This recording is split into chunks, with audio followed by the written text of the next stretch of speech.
Hey, everybody. This is Tash Street with Positive Out Loud. Today, who I have on the show is an awesome, amazing guest. I have Jodelle Fitzwater, and she is a certified nutritional coach. She's also a certified food psychology coach and a personal trainer, which is also certified.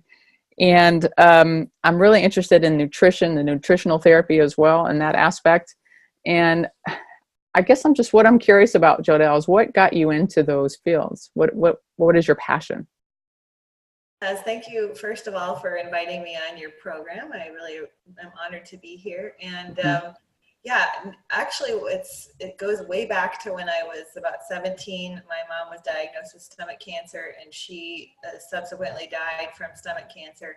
And that started my little young brain rolling around. Like, I was always one that questioned everything anyway. And so when that happened, I was like, why did this happen? What could have been prevented? What could she have done differently?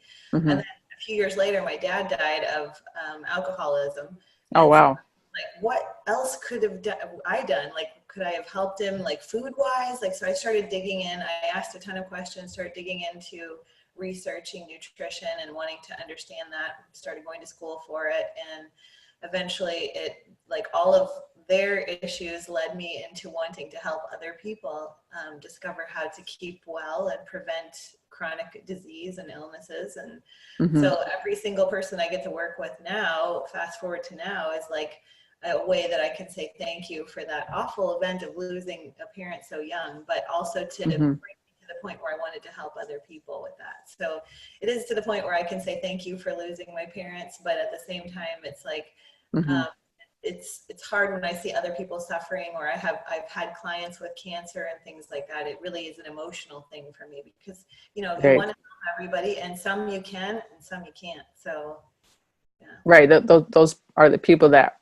really want the change as well and think that they're worth the change, right? Those are the ones that are really going to make those changes. So now I can see why you're very passionate about it. So you must have many years experience of, like, just researching and going through training in school and even on yourself, right? I'm sure you do tons of stuff to help your health and to help your wellness and your mental capabilities and all that. So tell us a little bit about where you started. I know that you were like an athlete, right? From what I know. Actually, that came a little bit later. I started as a personal trainer, and yeah, I've had about 18 years experience. I started just personal training, but I would only get so far with my clients. I would just get them to lose some initial weight, then things would stall out. And that was around the time I was researching after losing my parents. And so I was like, you know what? I think that there's more to it than just exercise. And I was really young, like I was in my early 20s. And so once I went to school and started dabbling in learning nutrition, then I started applying that to my clients, and then we saw a lot more progress. And so that kind of led me on into just creating more lifestyle behaviors. And I got into stand-up paddling just on a whim after a trip to Hawaii, and immediately came home, bought a board, and started paddling on my lake. And then you couldn't keep me off the water. I just became this instantaneous, like, took my gym to the water, like, did all my workouts on the water. And I guess I was spotted by a company that was looking for an ambassador in the Midwest. They were kind of watching what I was putting out into the universe. And so they said, we want to bring you in as an ambassador. It was big stand-up paddle boards. And so I was brought on as their fitness kind of girl for the paddling thing. And I went on to make the first kind of set of YouTube stand-up paddling fitness videos. So if people go to SUP TV, they can see all of my workout videos that are on there.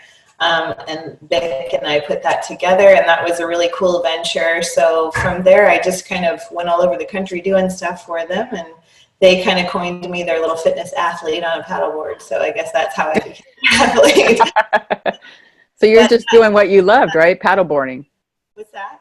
You're just doing what you loved, right? Yeah, I just was getting to travel and do what I love, but they were coining me their little athlete. So I was like, okay, I'll take it.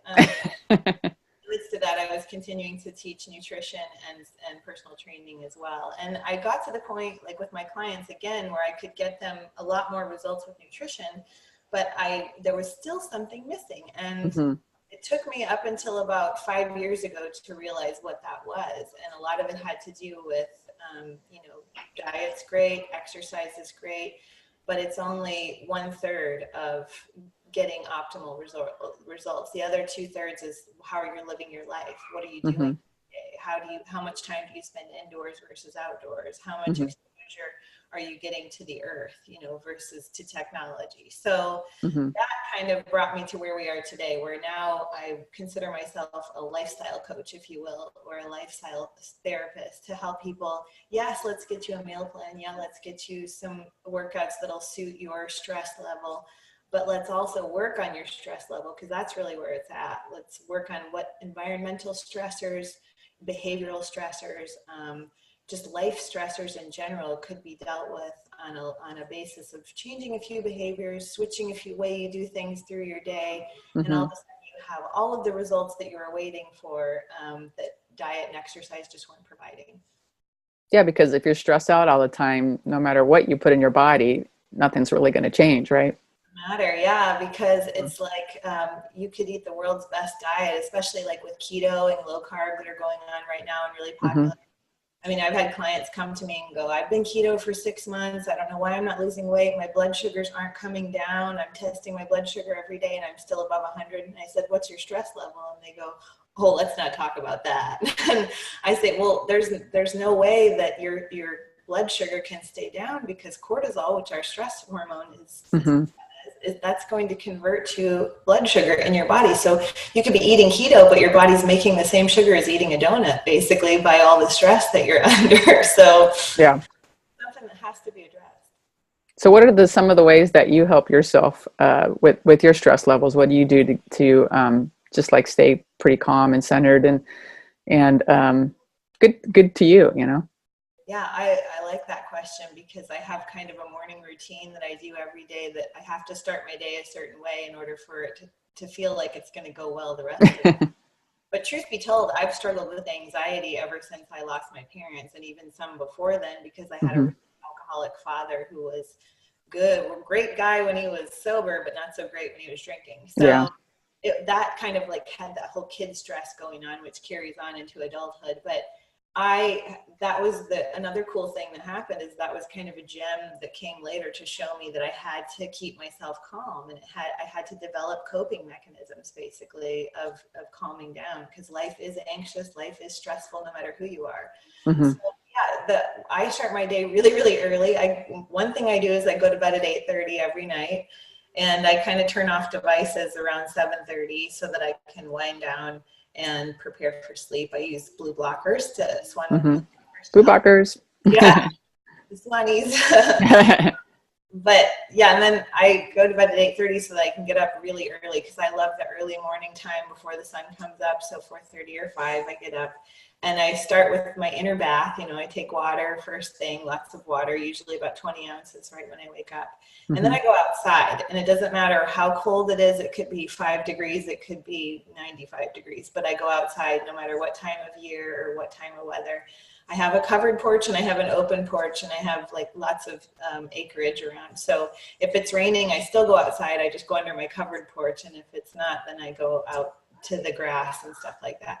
And then I do breathing. I do a lot of breath work that helps to build carbon dioxide, because carbon dioxide is something that we kind of misinterpret as we shouldn't have too much of it, but actually we can't live without carbon dioxide. You can go a little bit of time without oxygen, but not for long. But carbon dioxide we have to have. So it's very important to build that up, or to at least create breathing mechanisms for that. So I do that, and then I do some sort of movement. I like natural movement, so whether it's in the grass or on my little concrete patio, I'll do just some sort of movement to get my lymph going and to kind of calm my body. Because anybody who understands the mentality of being a high-strung individual, like where you have to move and you just don't feel right sitting all the time, like you're very amped up most of the time, it's like you get calmed down from moving. So that whole Ayurvedic Vata principle of like the more we move like the wind, the more we calm down. So, but that can be overdone. Like I love to be a runner and move fast and do too many things, and that can be detrimental. So I make myself move slow and do natural movement. And then I generally start my day in some way, whether it's just doing some spiritual work, some like reading my Bible, doing some devotional work. And then I get on with my toddler usually gets up about that time. So then it's like time. I have to have that morning me time to relax. And when the sun comes up, she's usually up by then. But when the sun comes up, I like to get the AM sunlight right when it comes up. I go outside and get it in my eyes. I have this thing about like I have contacts in, so I move them over to the side and let them get in my eyes because I'm too lazy to go take them out.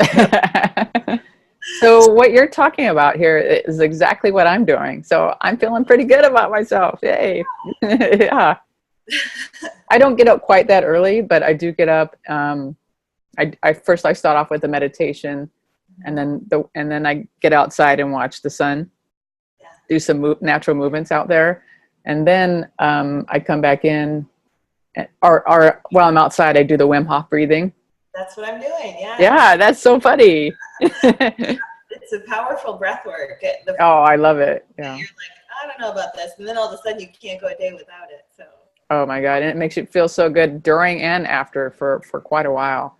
Right. And then I come in and I drink my salt water with lime in there. Good. And if I noticed I wasn't able to do it for 2 days in a row, and boy, did I start getting cranky. I'm like, oh my gosh, just from a few things that I do in the morning, it doesn't take that long, you know? It really sets up the day. Yeah. You need that routine. So tell us a little bit about what your nutrition looks like and what you recommend for people. Well, that's a really great question too, because like what I do, I wouldn't normally suggest for everyone because everyone I work with, I treat them as unique as their fingerprint. Like, so right.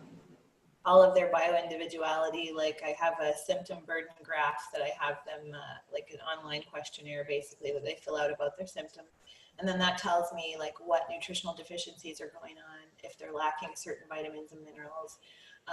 Because symptoms tell us a lot. You know, blood work is a snapshot in a day, in a week, in a month that could change just based on the stressor you had the moment before you had the blood work done, you know, or the stress of getting the blood test in general. And so it's like, but symptoms don't lie, because if you've had the same symptoms for 6 months that are just not adding up to you, they're not normal to you, they seem foreign, then that tells me that there's this exact thing going on based on this symptom and what we know about how the body Speaking of symptoms, I've been having these cramps in my calves for a long time. And then I started getting plantar fasciitis in my left foot. So I'm working through that with physical therapy and everything. So, and I was tried magnesium for a while, and then I stopped taking it, and it actually helped when I stopped taking the supplement. Interesting. Yeah, right? And it could be the different there's so many different kinds of magnesium and people respond differently to them. But I would also maybe look at oxalates. Oxalates are really known for causing plantar fasciitis and also like muscle spasms and things like that, because the oxalates form little crystals and they store in your tissue. And over time, your body will build those up and react to them. So. Oh, wow. So, thank you. Okay. My nutrition, for a while was carnivore because I went through a toxic mold exposure. And from what I knew about rebuilding the body, I needed a lot of amino acids. So I went through the whole carnivore motion for about 4 months, and it was very beneficial to me. It healed my thyroid. It turned around a lot of issues I was having from the toxic mold exposure. So that was powerful, but my personal opinion is I don't recommend it long term. It should be used as a healing mechanism, just like keto and right. like that. But I do know many people that have lived on carnivore for eons of time. So that's the unique bio-individuality part. I have people that I put on low oxalate. I have people that I put on high carb diets and not low carb, based on their stress level, because carbs actually elicit a calming mechanism in the body. And they sure do. After you eat that big meal of pasta, you're like, ugh. And certain people need that. High anxious people need that calming mechanism. So they actually run through their glucose stores faster than other ones will. And so they can get away with more carbohydrates. And that is usually a reason why they'll crave them, is because they've run through their glycogen stores and they need to replenish it faster than someone who's more even-keeled and calm-natured and things like that. So I still eat a lot of meat. I eat a lot of animal protein. My husband is a hunter and I'm learning how to hunt. And so, we have a lot of deer meat that we eat. So I'll usually have that at least once or twice a day. I eat a lot of sardines. I love sardines, so I incorporate them at least once a day. And then I eat a good array of vegetables, but I cook them pretty well so that my digestion does well with that, because then I have digestive issues, just being a runner and stressing your system, and overtly so. And then I stick with a lot of like animal fats, like butter and stuff like that. So it's pretty, I do eat oats though. I do really well on oats. So I do that. I do rice. I stay completely gluten-free because I'm celiac, but. Speaking of oats, I have a really great recipe. So if you take like steel cut oats and you put like Bragg aminos in there, or soy sauce, whatever you want to do. And you cut up like some garlic cloves and, add that in there as well. And a little bit of cayenne. And then you take it out and you put some sunflower seeds on it. Oh my God, it's so good. It's a savory type of, instead of sweet. You and I think are kindred spirits, because when I eat oatmeal, it's savory. Like I put meat in it. I sometimes will, people might frown at this, but I put tuna in it because I don't like tuna noodle casserole. Oh yeah. Yeah. And for a while I had my husband hooked on chicken and oatmeal because it was like chicken pot pie. He loves chicken pot pie. So it's like if you mix some vegetables in there with chicken and make it like this goopy mass, it's like a chicken pot pie. So he loved that. He ate that for like a year straight for breakfast. So yeah. Oats, I think they really have to pay attention to their ethnicity, like where they came from. And since I'm very Northern European, very from the Netherlands and things like that, a staple there. Oats grow there. They're a staple there. So it's no wonder my system would do really well on that. But there's other things, like I have to be careful with pineapple, but obviously I'm not from tropical descent, so I have no business eating stuff like that. Now, is it easier to eat those kind of things when you're in a tropical area, like say Mexico or something like that? I think it has to do with your background, because okay. Go to Hawaii and still eat pineapple and it makes my mouth break out in sores. It's just wow. not natural for my chemistry, basically. So a lot of times when I sit down with someone, I'll say, have you done your 23andMe? Do you know anything about your background? Do you know where your ancestors were from? And it's interesting because it matches up across the board every time. Like if I have somebody that has Latin descent, they will do corn and have no issues with blood sugar on corn or anything. But yet somebody who is more of tropical descent or something like that, they might get a really high blood sugar response from corn. So oh wow, it works in all these different foods and things like that. So it would be good for people, once they get that information back, to take a look at the different areas and what their staples are in that area, and try to eat those type of things, or? Yeah, I think one of my life's work, if I ever will complete it, I started it like 10 years ago, is to complete this document on my computer where I'm going through all of the native foods from every country I can come up with. Not just what's growing now, but actually what could only grow in that land when it was very first like producing things, or when humans ever inhabited that area. Right. Dig up information about. But I've gone through about 13 different countries so far, and it's just interesting because there is such a validity to, if you're from that native area, how those foods add up to, if you ask somebody, yeah, I do really well on those foods. Yeah, I do really well. It matches right across the board for what grew where they were from. And of course, a lot of us are like a little melting pot. We have a lot of different ethnicity in us. But for the most part, that's how I feel for myself, because I have Polish in me, I have Spanish in me, I have all this different things, and I could pretty much eat almost anything. The thing that I have to be careful about is eating too much of something. Okay. Yeah. So that's cool, because your system is such the melting pot that it can handle all the different types of food, but you just have to be careful with the portions of them. Right. Yeah, that makes sense. Yeah, because, I went through this whole phase of like, oh, let me just eat this, or, try these different diets. And then I came to realize I still have these cravings for these certain things. So my body must want them. Right. And so I just stuck with whatever my body wanted and stopped paying attention to the outside. Cravings are really important to listen to, because it's not just about, I see that and I want it. A lot of times we haven't seen that food and we want it, and there's a reason, like Mm-hmm. you were mentioning magnesium. People that crave magnesium are usually, or crave chocolate, are usually deficient in magnesium, but also zinc. Zinc is another one you might be deficient in if you crave chocolate. Or if you tend to crave carbohydrates, it's like I was mentioning, it could be that your stress level's just overtly more high than normal, and your body needs more glucose.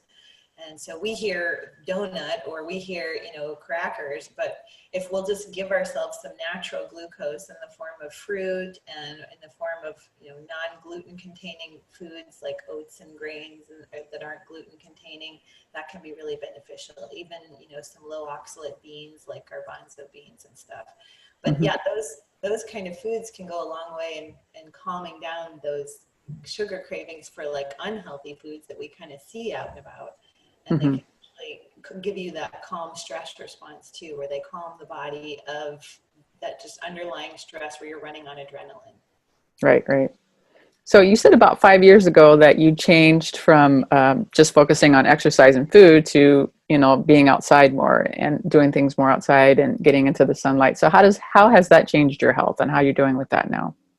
Well, and I was going to ask you how it's benefited you as well. But yeah, I started listening to Jack Kruse. I'm sure many people have heard Mm-hmm. of him. He's a neurosurgeon. And what prompted me is my 1-year-old at the time, she was not sleeping more than 45 minutes at a time.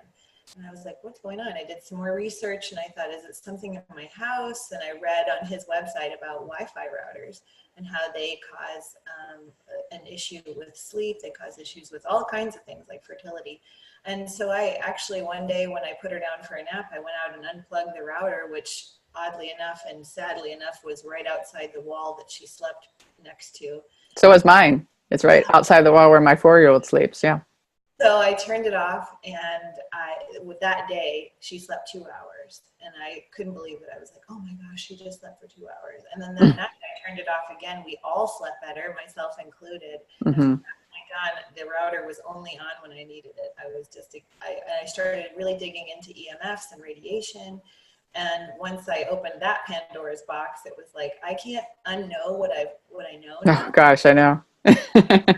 Do the things I did before knowing what I know. So things are about to change. My poor husband, he's very supportive because he thinks I'm crazy in general with everything. Exactly, right? Yeah. Very supportive. So he let me do all the changes and stuff. And thankfully now we live in a house with no Wi-Fi. So it worked out well. But when I started doing more of the sunlight too, that was not hard for me because as a paddler, I was always out in the sun anyway. I'd spend sometimes 8 hours a day teaching lessons on the water.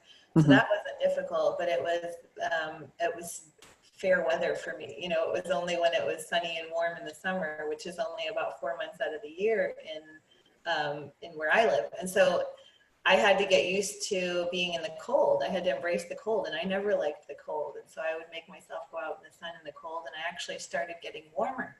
And so that's what I noticed in my improvement. My temperature started getting warmer, and I felt like my thyroid was even improving by getting cold and being in the sun. So yeah, long story short, it improved my sleep. I've always struggled with sleep, and it wasn't until I got Swanwick sleep glasses, and then I also started looking at the sun every morning that I got rid of all my sleep supplements. Because as a nutritionist, I had dialed in this whole gamut of things I would take before I went to bed, like all these that were sleep related.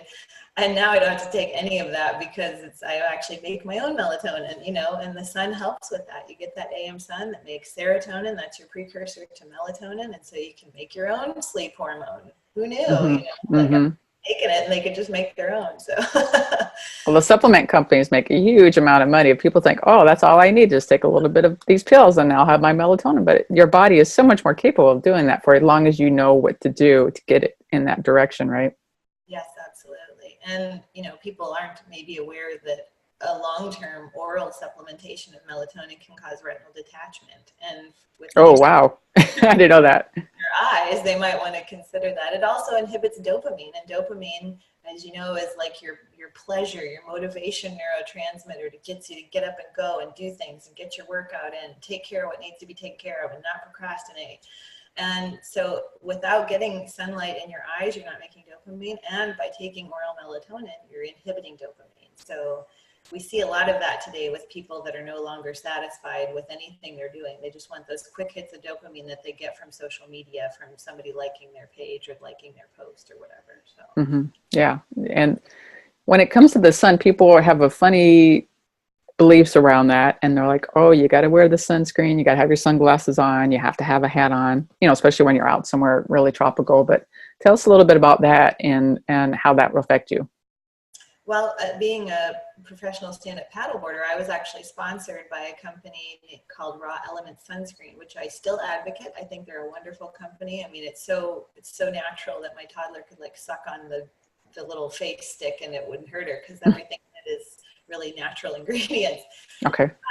There's a time and a place for sunscreen. So when I'm out on the water for more than like 5 or 6 hours, then I'll put some on because it's natural and I feel okay about putting that raw element on. But if I'm out for less than that, I've built up a sun callus because I've been out in the sun so much that I don't burn. I could actually be out for 8 hours. In fact, I was recently when I did a charity paddle and I didn't burn. And so Wow. you can build up that sun callus over time. Even someone fair complected can actually, spend that early morning AM sunlight, get that for like 3 minutes starting out, and then 5 minutes, and then go out in the sun at like 10 o'clock in the morning and get a few more minutes, and go out at noon and get a few more minutes. So if you do that daily, if you do that weekly, if you do that monthly, you're going to build up a sun callus to where you can go be in the sun for 1 to 2 hours, even as a fair complected individual, and not get sunburn. And taking in the right nutrients helps to prevent sun damage. So making sure that you're eating things like I mentioned, the sardines, it provides DHA for your cells. That actually prevents sun damage. Staying hydrated would be another thing.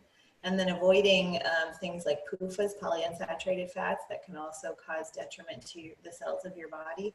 That will keep you actually preventing sun damage, but being able to be out in the sun. Things like carrot, coconut, those are actually natural sunscreens that you can consume and protect yourself from sun damage while still being able to enjoy the sun. Because I think people have forgotten that before there was mass shelters and mass indoor nations that we have now, we were outside beings. We were made outside. Yeah, we built a shelter to protect ourselves from the sun. We were still sun smart as our ancestors were. They built shelters and shades, but they were also out in the sun more than they weren't. So it's about being safe in the sun versus having to, cover up all day long, wear sunscreen as soon as you leave the house, and never let an ounce of sun touch your skin. These are the people that are usually the most sick. So and your eyes, so you don't need the sunglasses, yeah. Ooh, you got to wear your sunglasses indoors, not outdoors. Yeah, right. Have all these rods and cones and receptors in our eyes, and if the eyes can't sense what time of day it is, then they can't make the right hormones. So a lot of sunlight and a lot of light in general has to do with regulating your hormone cycle. And this is why across the board, I see people come in to consult with me that have low testosterone, low progesterone, too much estrogen, and it really has not much to do with what they're eating. It has more to do with what their light cycles are and what they're exposing themselves to with all of the blue light out there and without being outside getting sunlight. Yeah, people have gotten way too comfortable being indoors, watching too much TV, being on the computer all the time. I personally work in an office that has, the horrible lighting in a basement. There's no windows. I have 2 screens in front of me all day. So this is where we're all day. But I go out and I take breaks. I go out on walks in the sun. I have to in order to stay sane, Oh, sure. And the way you start your day is just brilliant when it comes to what you're going to be exposed to the rest of the day. So I always for every hour you're on a computer, spend 5 minutes outdoors to mitigate a lot of that damage. And that sounds like exactly what you're doing, because like you said, it's not just about your sanity or your health is at stake too. I mean, we are not made for blue lit screens all day long. Humans were not made for that. They were made to be moving across the tectonic plates. They were made to be outdoors in sunlight. We have photosynthesis just like plants do, maybe not to the extent that they do because they're attached to the earth and we're not. but we still make energy from the sun. And I always explain that to people, or in my nutrition classes, I'll say, you'll recognize this by times that you've been out in nature, whether it's hiking or at the lake or at the ocean, maybe you've spent all day outdoors and you haven't really had the munchies like you would if you sat inside on a rainy day in front of a computer or a television. You're going to have a lot more munchies then, because your body requires a lot more energy when it's exposed to unnatural radiation and unnatural EMFs. Oh, that makes a lot of sense, right? Yeah. But you actually get energy from the sun when you're outdoors and in nature, and negative ions from the water. So you need to eat less because you are getting energy from other sources, basically. So is that why, when you go on vacation to Mexico or something, that you don't want to eat as much because you're outside, just connected, you're barefoot on the sand and the water with the sun, and yeah. And also why seasonally we tend to eat more in the winter, because we won't go outside as much. We won't get that exposure of being outdoors, and we don't get a lot of sunlight, because maybe if like people live in Wisconsin, they have like what I call the winter doldrums, where that cloud just hangs over poor little Wisconsin. I'm in Seattle, so it's like that right now. Yeah, and I really, my heart goes out to people, because I'm like, I can't live without the sun. If I have at least 1 or 2 days without the sun, my little reptile lamp comes out of the corner house, and I'm like sitting in front of it like an iguana, because I gotta have some sun. So Yeah. So do you do the cold water therapy in the wintertime where you are? like I mentioned, I do better when I expose myself to the cold. It actually helps to warm me up over time. Plus, it actually is for somebody who needs to lower stress, like we've been talking about how detrimental stress is. A cold stress is actually one that will actually calm your body down. So you think of it in terms of somebody who falls in an icy pond and they get hypothermia. Obviously, we don't want to go to that extent. Yeah. But what's happening is, they remember how they'll say, you got to get out of there because your body will slow down and you'll stop swimming. You actually are calming down. It's kind of a vagal nerve activation where your body gets too calm to swim in that cold water.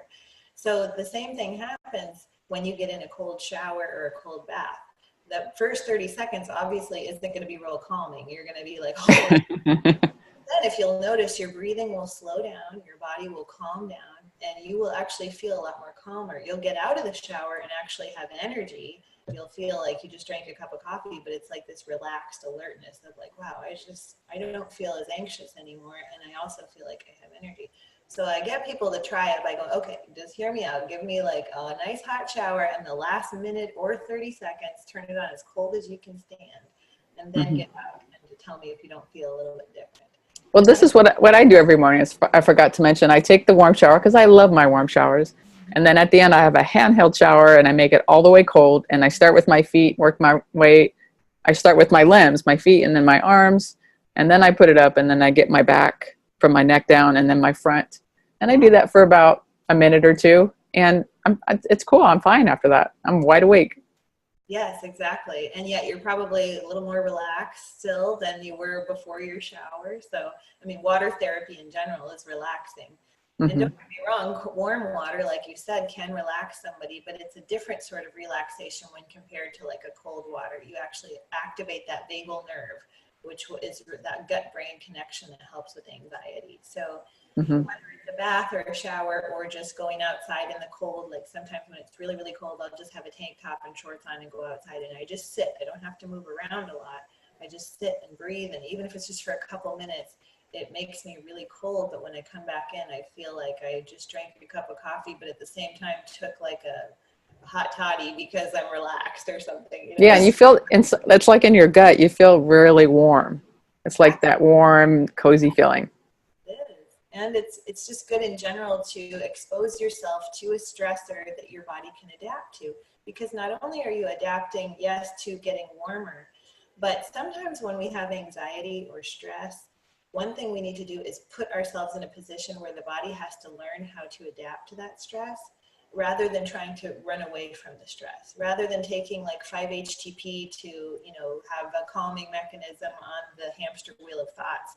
Sometimes we need to expose ourselves to something that's a little bit uncomfortable, and then the body has to go, I have to be in this. I have to adapt to this.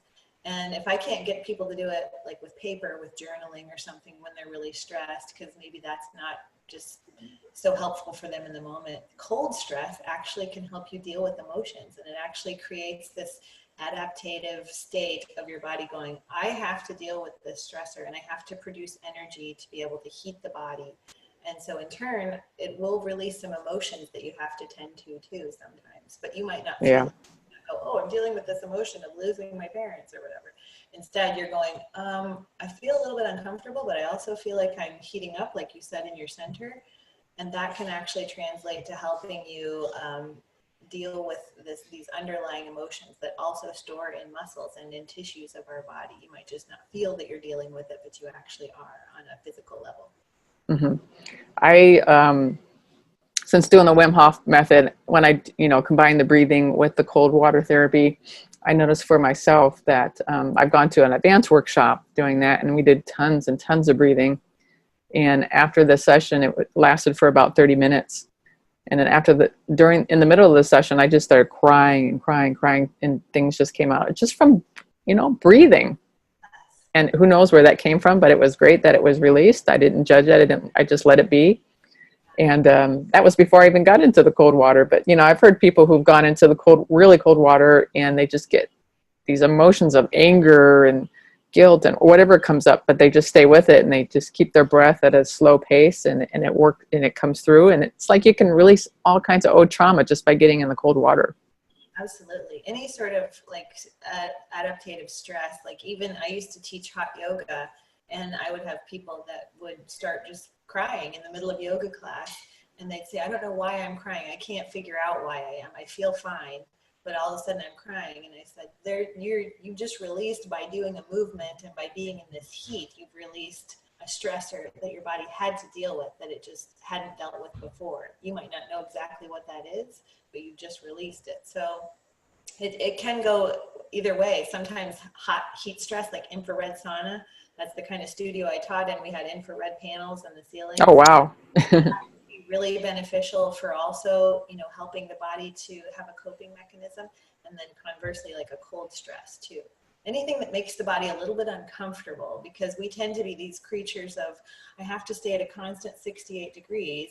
I have to be comfortable in the way I'm sitting, and if I don't, I shift. And I have to be comfortable with the foods I'm eating, or I'm not going to stick to the diet. And I have to be comfortable in bed. So this mattress isn't working, so I need to get a better one. And this person makes me uncomfortable, so I'm not going to be around them anymore. So it's like we always, and we're hardwired for pleasure, so we're always trying to make ourselves, find more pleasure in our surroundings. But sometimes you actually get healthier when you get a little more uncomfortable. So. Well, if you go to a third world country, they're always uncomfortable. They're living in these tiny little, sometimes not even living in a little tiny little hut, and they have to go and get their food. There's no running water. There's all kinds of things going on. And remember back when when the frontiers came to this land in America, that was a rough life, but they were hardy, healthy people. And I think it's good that you're mentioning that, because I think that's what we're missing is hardy, healthy people. We're people that I don't need to vacuum because I have a Roomba now to do that. And I don't need to cook because I can just go get my food or have it delivered by Uber Eats. And I don't need to really do anything because I'm too stressed out to do anything, because my 9-to-5 job is too stressful. And then I have kids to take care of, and I have, this, that, and the other, too many irons in the fire. And so we've stopped taking care of ourselves. We've just taken care of everything that needs to be taken care of, but yet we're suffering because we've let the modern technology take over for us. And hardy humans, as you just mentioned, are really kind of becoming extinct, if you will. Don't put ourselves, squatting around a fire to cook our meal like you mentioned the third world countries do. We just simply press the button on our phone and we have food delivered. So. But so much more fun to make a meal, especially with your family, and teach them how to cook. And it's a whole process. It's all about love and getting together. It's community. Yeah. It can be an experience that you make together versus something you just press the button and it's right in front of you. So. Right. Another question for you. What do you think about coffee? And as a nutritionist, what do you think about that? And how does it affect our bodies? Oh, well, I love coffee. I do too. So I was hoping you'd say that. Yeah. Oh my goodness. I mean, in fact, I'm just reading, I love old nutrition literature. I love it from dated back to where, kind of the fathers of nutrition put their thoughts in writing, and they're hard to come by. In fact, I just found this book that was on Amazon. It was like $500, but I found it one Oh, little wow. on eBay selling it for $10, and I got it. But this book is amazing. It's called Nutrition for Women by Ray Peat. I'm a big Ray Peat follower. And Ray is a PhD researcher who has been in nutrition since probably before my parents were born. So he's 82 years old now, and he is the pinnacle of someone who knows what they're talking about. And this individual has studied coffee for eons of time, and he advocates that coffee is actually anti-estrogenic, meaning that a lot of us are estrogen dominant.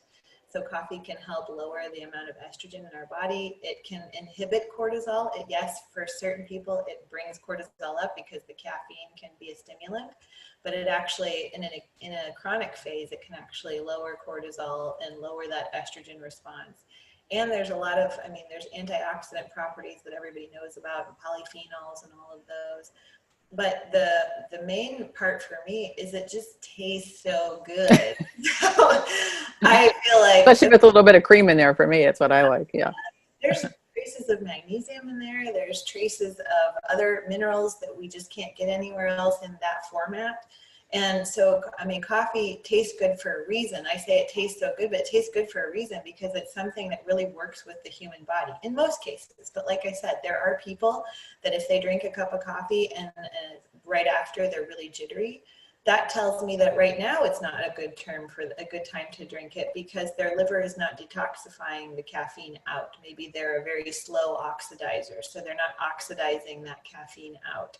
Versus somebody who's a fast oxidizer that gets that caffeine right out and they feel really good after a cup of coffee and not jittery.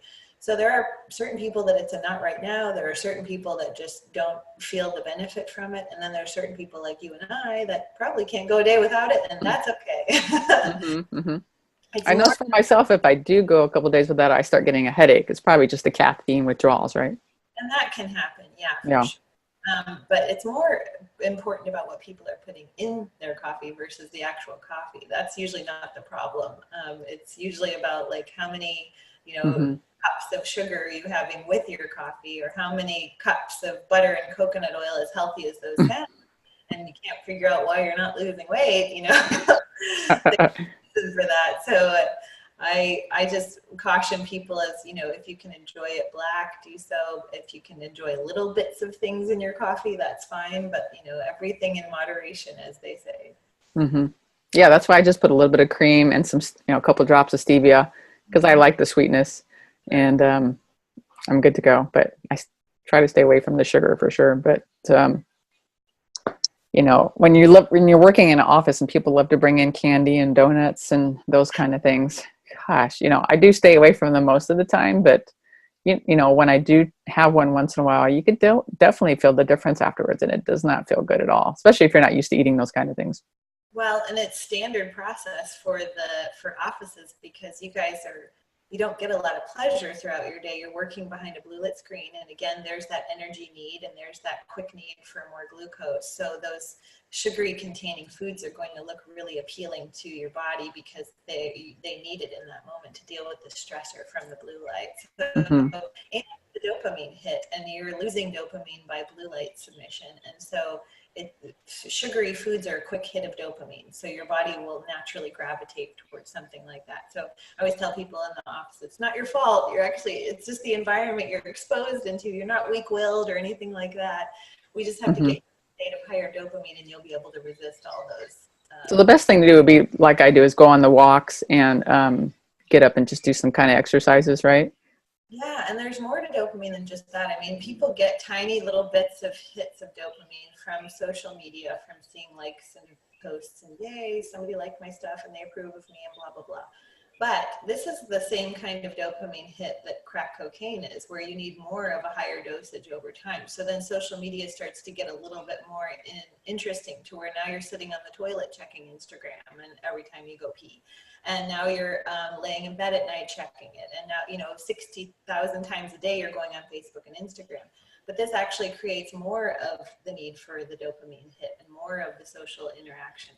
Whereas the idea of being face to face, sitting across a table from someone and looking them in the eye and seeing their face, that's a huge hit of a slow release of dopamine, to where you don't need more of the same, except for like to have that weekly little interaction with someone, or touching, you know, having a connection with your partner and touching. That's a huge hit of slow release dopamine that doesn't require more and more and more and more and more. It's just, it keeps you even keeled. And when you can keep those dopamine levels up in a natural state like that, such as sunlight and interaction with people and natural human movement, then you won't need as much of the quick hit. The idea of being on social media will actually look less appealing. So. Yeah, I definitely noticed that for myself, because I saw myself, because I was doing a lot of marketing for different people at one time. And I was just getting really, really kind of just really fatigued and depressed, because I was having to be on the computer a lot. And then I realized, you know, this is not too good for me. And so once I stopped doing that and just took a break, because I was just so darn tired of it all, I felt a whole lot better just by connecting with people in person instead of having to always do it online. Right. Yeah, and I left social media this past year, other than I'll post events on Facebook and stuff. But as far as Instagram, that was always the harmless one to me. I was like, well, it's just for business purposes, I'll have an Instagram. But it got to where I was checking it all the time, not checking my feed, but just checking to see like what people responded to the post I was doing. And I was like, I don't feel comfortable with this. Like I'm preaching to people about limiting their engagement with smart technology and radiation and EMF, and yet here I am going on and posting things and checking to see how many people liked it and stuff. And I'm like, you know what? This is just not a healthy environment. And that's how addictive it can be. Even you were doing it, right? Yeah. I mean, it happens innocently enough, because I don't even like to check the feed. I don't like to see what other people are doing, because that to me just creates this need for, oh, I'm not doing that, so I need to be doing that too. You know, I didn't want to do that to myself, so I at least was limiting that. But it still got to the point where I'm like, I don't need to care what other people think. You know, if they don't want to follow my stuff, if they don't want to read the recipe I put out, or the 30-day, you know, digital diet challenge or whatever, then that's fine. They don't have to like it. So I was just like, yeah. Instagram. So if you ever go on my Instagram, Get Fit with Jodelle, that the last post you'll see is, I've signed off of Instagram. Thank you. So it was good for you. You realized that, you were aware enough to realize, oh, wait a minute, I need to stop. Yeah. So many people on that post commented and said, wow, that's awesome. I wish I could do that. And I'm like, why can't you? Like, there's a law that says we have to be on social media to connect with one another. You know, like, it's not science. Just get off it if you don't want to be on it. This is a strange time of life, you know, when we have all these things where we could connect with each other, where before we didn't. So, you know, people like Gary Vee, you know, he's always promoting, you know, you got to be on there. It's all about content, hustle. But you know what? That's going to get you sick. Yeah, and I'd like to see his health numbers. I'd like to see his symptom burden analysis or his blood work if he's always on there. So, because we don't know enough about this technology to know how it's going to affect us long term. We've only had laptops and iPads and things like that for the past 2 decades, and we've only had things like Instagram and Facebook for the past decade or so. And so we don't know what's coming. We don't have the research to see how it's going to affect our cellular mitochondria, how it's going to affect our relationships. We can see that it's already being damaging, because look how marriages have been destroyed by people being on Facebook and finding old flames, you know. So it's like there's a reason why humans are supposed to be outdoors and staying connected to their local village versus the worldwide village, you know. So yeah. And say, for instance, when we know how important the sun is, and that's like the most important thing I think people should get out and start doing. So like, if say you're going on vacation, we're going to be going on vacation probably in a couple of weeks to Mexico. What would you recommend for sun exposure and how to deal with that if we're not used to that so much, you know, compared to Seattle? Oh, yeah, that's a good question.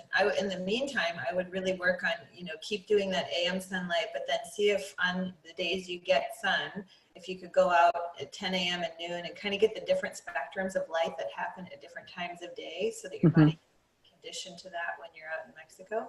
But then, you know, your best window is maybe that that early morning sunlight from like, you see the sunrise in Mexico and then maybe you stay in the sun until 11 or noon, and then you find shade the rest of the day, even if you're outside. You know, just being sun smart, but getting all your playtime on the water done when the sun isn't quite, you know, it's about 10 to 11 is when it starts having really thick UV rays that can cause sun damage. Mm-hmm. So before then, you're going to get more of those good UV rays and avoid some of the sun damaging rays that happen more midday. And then just finding shade, and then coming back out after those UV rays or the damaging ones are gone and the sun starts to set, and you can get those beautiful red and amber colors. So like 4, 5, 6, you go back out. And that way you're actually telling your brain again, oh, this is different lighting. It's getting darker. I better start melatonin so I can prepare for sleep. And the sun really is such an amazing way to repair your body and teach it what it needs to be doing. We've kind of gotten out of that with our indoor nation, to where the more we could spend time outdoors, you're going to naturally regulate a lot of different cycles in your body. Even a lot of your organs have different circadian clocks. For instance, your liver does its repair from between the hours of 9 and 10 p.m. to 2 a.m. So if you can get those, what I call hours of power sleep, then you're actually going to be regenerating your liver, not just resting, but you're actually repairing. A lot of people don't go to bed till, you know, midnight or 1, and then they wake up 8 or 9. They think, well, I got 8 hours.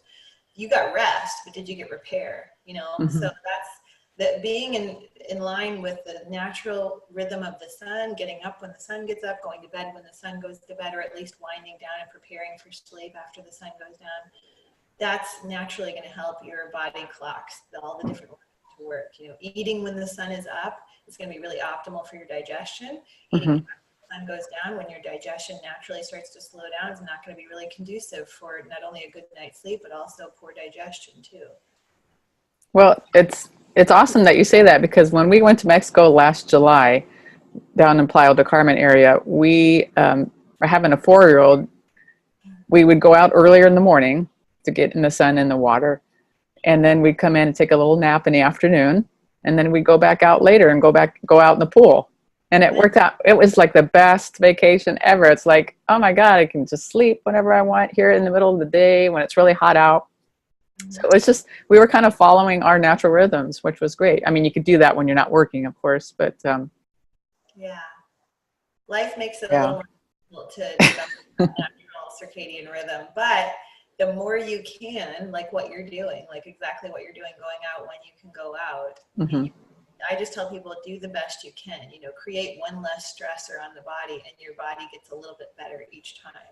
So instead of anti-aging, we start positively aging. We're going to age. We're going to have issues. We're not perfect human beings, but we can positively age as we get older versus anti-aging, and we can feel better long into our senior years, you know, without any medications, having a good circadian rhythm that helps us get up and go down with the sun, and then also feeling optimal without any chronic illness, you know, and just dying of a ripe old age of 95 or 100, you know. So that's why I start getting pretty tired around 8 o'clock. It's interesting. I love getting up early and going to bed early, and most of the time during the week, especially in the weekend, sometimes I'll stay up a little later, and you know, we put our daughter to bed by 7:30, and she's out by 8:30, and then gets up at 7. So we're pretty lucky though. We don't have any night jobs or any late night jobs, and we just work Monday through Friday and have a regular schedule. I think that is so important.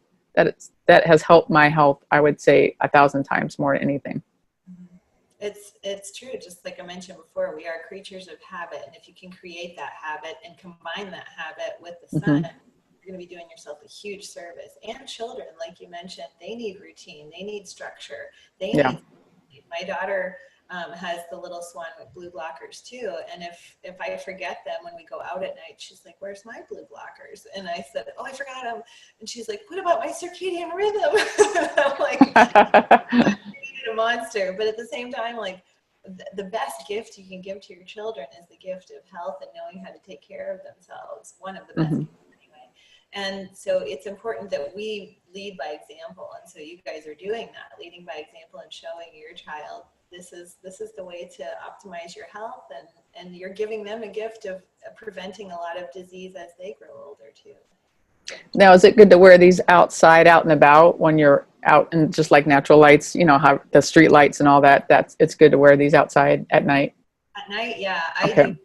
Anytime after the sun goes down, these go on. And if I'm driving, these are really comfortable to drive in because they also block the other cars, the oncoming headlights. You know, if it's a long distance, it might make you sleepy because they actually help you with melatonin, so you might not want to wear them if it's long distance driving. But just quick around town, like coming back from somewhere after the sun goes down, I'll put them on. And yeah, with street lights, I mean, most street lights now are LED, so they're way blue light, stronger than the sun, and they'll throw you off too. So I think it's really smart just to put them on right after the sun goes down, just leave them on until bedtime.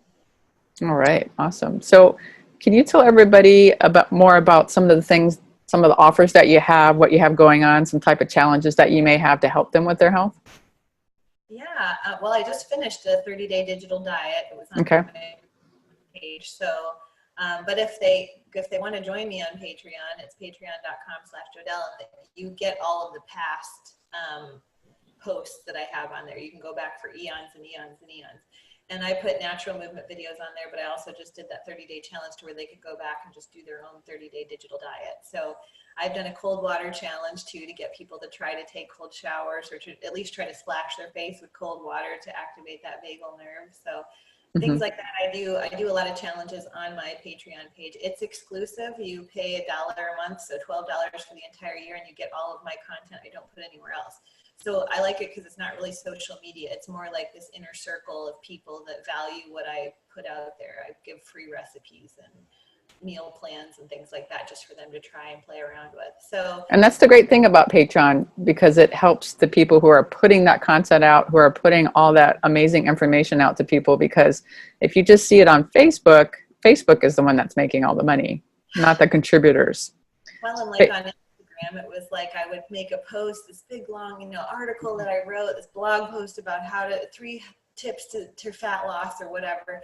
And I'd get like 3 likes. And then I'd post a picture of my daughter paddleboarding and I'd get 270 likes. So I was like, what's wrong with this? Like, and now you're just seeing a picture of my daughter. Like, I don't get it. But I mean, I do get it. People want to see your personal life too. But it was just, I wanted an outlet where I could put all of this stuff that I work really hard on. And I wanted the people to be there that valued it, So that's what it is, like you said. So yeah, that with Patreon, you are attracting the people who are really wanting that information, and so that's where I recommend everybody to go to, because I'm sure that's where because Facebook, Instagram, you're just having pictures of you being out there, right? Yeah, it's just fun. So Patreon is more like, here's some meat, here's some science, here's some research, here's some ideas, here's everything that's in my head I'm sharing with you. Like today, it's like everybody's prepping for the Super Bowl, so I put a little Super Bowl recipe on there that's bacon, chips, and dip. So the bacon as a chip. So stuff like that. But also they can find me on YouTube, because I do podcasts on there, youtube.com/JodellFit. And I try to keep it really cutting edge. Like I just am getting ready to upload a podcast with an individual who I had podcasted with before about 5G technology. And now he came back on. He's one of the world leading experts on the EMF exposure that we have. And he's going to be talking about 6G and 7G, which I mean, I hate to be a killjoy on these podcasts, but people have to know that this is coming. So, and then otherwise, people just find me on my website, getfitwithjodelle.com. I mean, you can go to my Facebook page. I'm not on there very much, but it's getfitwithjodelle. But most of the stuff I put blogs and free newsletter and stuff like that on getfitwithjodelle.com. And what I love about all the information that you put out, Jodelle, and who you are and what you represent, is that you have a variety of knowledge. It's not just fitness. It's not just nutrition. It's not just mental health. It's all of that combined. Plus, it's the light magnetism and the grounding. So you've had years and years of experience, and you've been doing the work. You've been walking the walk, and that's what people don't realize. There's a lot of people out there who are talking about, oh, this is what you need to do for your health, but they're just a fitness expert, or they're just a nutritional expert, but you have a vast amount of knowledge, and that's why I wanted to get you on the show, so that people can get the results that they're looking for in their lives, to be really healthy, vibrant, full of energy and vitality, and work with somebody that really cares about them. Thank you so much.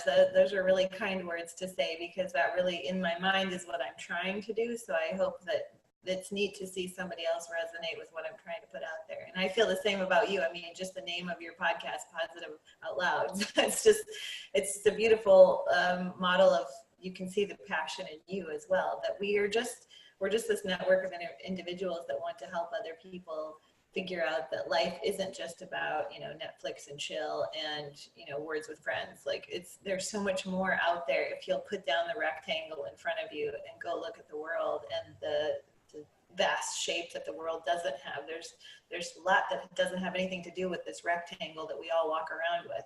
And you can discover it if you'll just get the gumption to go do it, and don't just limit yourself to diet. Don't just limit yourself to exercise. Explore and expand your knowledge, and do your homework and research, but use your hands to dig, and use your body to be outdoors to do it too.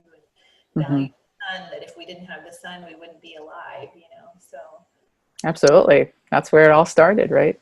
The earth, being grounded in the earth and the sun is what makes everything alive and vibrant and full of energy. So way better than we did, that we needed the sun to survive on this earth. So absolutely. Well, Jodelle, thank you so much for being here. Thank you for your wonderful energy. And everybody, I'm going to put all the links below so that you can get in touch with her and enjoy the Super Bowl. Try not to be in front of it for too long, but it's always fun to watch the commercials and that sort of thing. And thanks again for being here. I really appreciate it. Oh, thank you so much, Taz. I enjoyed it. All right. Take care. Bye-bye. Bye-bye.